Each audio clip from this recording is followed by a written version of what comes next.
And this recognition of death starts the quest. Remember, there's always a journey and a quest. Well, here we're going to continue our journey and a quest. Gilgamesh is going to go look for a way to become immortal. All right, so this quest for immortality will become the last half of the book. Gilgamesh decides to take a long journey, which is what all epic heroes do, and he decides to journey to King Utnapishtim. King Utnapishtim is a very fortunate man. He lives alone, very near paradise, at a far distant point from where Uruk is, and it turns out that he and his wife get to live forever because they were both very good people, and in the process of being very good, the gods saved them from a terrible flood. What we have in the case of King Utnapishtim and his wife is the earliest example of the Noah story. This may be where the story of Noah and the flood was actually drawn from. It suggests that the story of Noah and the flood, like certain other themes, like the interpretation of dreams in the Hebrew Bible, actually have a very, very archaic origin. They probably find their source in oral traditions that are some thousands of years older than the Hebrew Bible itself. So do not underestimate the antiquity of the materials, particularly some of the themes that we're going to see when we do the Hebrew Bible. Here we have a book that goes back to the very earliest strata of human society, right? Because Gilgamesh himself is 2700 BC. More than likely there's an oral tradition even before Gilgamesh. This is a very, very old set of ideas. King Utnapishtim then, and the idea of a flood caused by people's ill behavior and God's wrath is a very, very ancient theme. Well, Gilgamesh goes on his journey to King Utnapishtim, and he passes by a number of people, or a number of figures, mythological creatures, which sort of mark way stations in his motion. He talks to a group of people, otherwise not well described, called the Scorpion Men. I'm not quite sure what the Scorpion Men are. Perhaps other tablets will be found which will explain to us exactly what the Scorpion Men are, or what they're doing there. In another case, he goes up to the cosmic barmaid, Sugrue. Now, why she has a bar near paradise and what sort of traffic she gets never gets explained. I guess perhaps some of the tablets have been lost, or perhaps it isn't a well-redacted poem because it's so early and primitive. But in every case, what he does is stop at a way station, ask directions, and asking directions means everything in the epic tradition. When you're on the way, questing for some valuable thing, asking directions always is pregnant with the greatest symbolic significance. Well, he asks Sugrue, he asks the Scorpion Men what to do, and the Scorpion Men say, "What you're doing is unprecedented, Gilgamesh." And he moves on. He asks Sugrue, "What is it about human life that makes us mortal and limited? Why can't we live forever?" She says, "Drink up. It's the best you get." Right? This worldly wisdom is all she's going to get from Sugrue.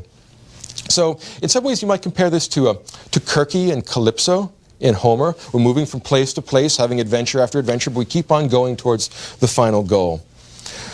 Eventually, Gilgamesh manages to cross the waters of death with the boatman Urshanabi.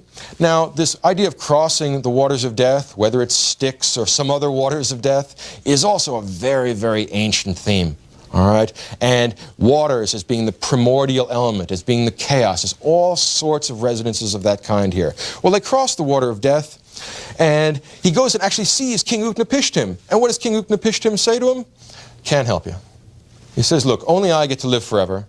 Only I am the friend of Ea, and only I have been given this possibility of living indefinitely. My wife and I stay out here, which is why we don't live back in Uruk with you. And I'm afraid there's not much we can do for you, young man. You seem like a worthy and superior kind of heroic fellow, but you are going to have to die. The message here is that no matter how heroic you are, no matter how superior you are on a human scale, you must ultimately face your own mortality." This in some ways might be thought of as one of the important stages in the historical construction of subjectivity.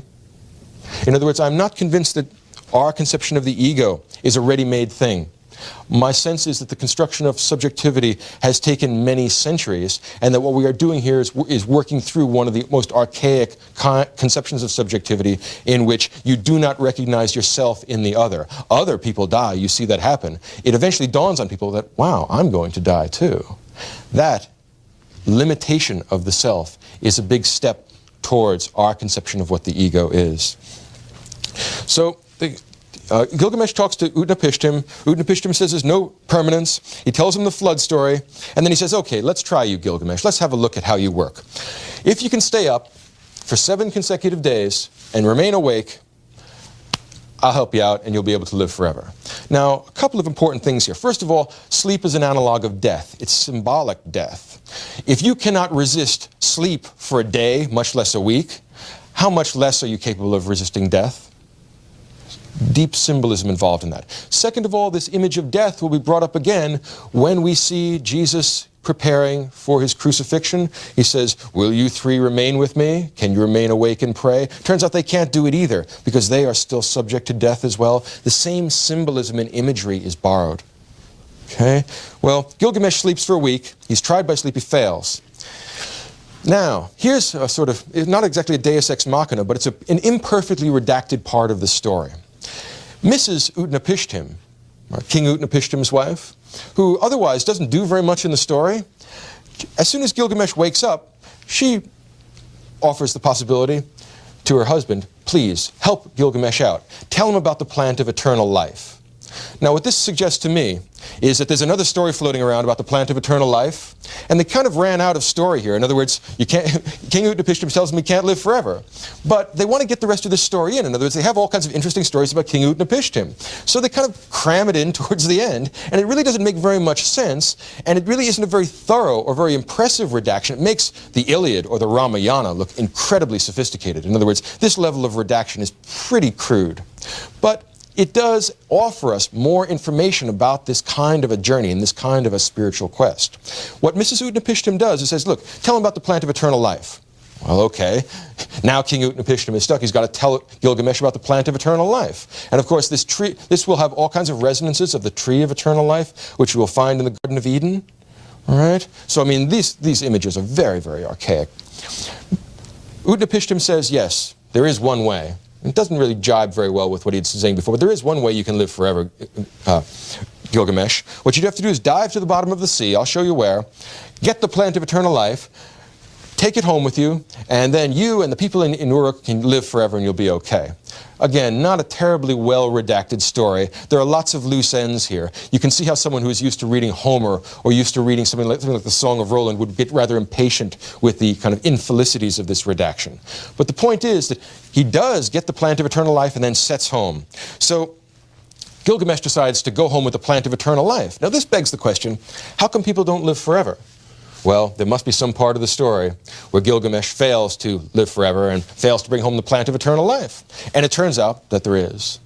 Again, this is not the most impressive kind of redaction. The way in which this story ends, Gilgamesh is on the way home, but he's all hot and dusty and decides to take a bath.